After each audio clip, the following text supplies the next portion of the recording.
পড়ছি কবি কাজী নজরুল ইসলামের লিচু চোর ছড়াটি।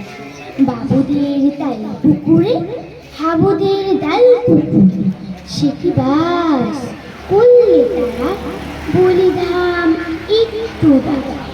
পুকুরের ওই কাছে না, লিচুরে গাছ আছে না, ফোটানা আসতে গিয়ে ইয়া বড় কাছতে গিয়ে গাছে গোজে চড়েছি, ছোট এক ডাল ধরেছি।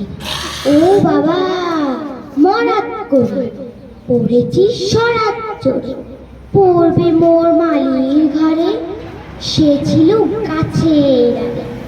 বেটা ভাই বড় নচ্ছা, ধুমাধুম গোটা দুচ্ছা, দিলু খুব কিলো গুসি, একদম জোরসে রুসি। আমিও বাগিয়ে থাপড়, দেহাওয়া চাপিয়ে কাপড়, লাফিয়ে বিঘ্ন দেয়াল, দেখে এক বিদ্রে শেয়াল। আরে ধ্যাৎ, শেয়াল কোথায়, ভোলাটা দাঁড়িয়ে হতা।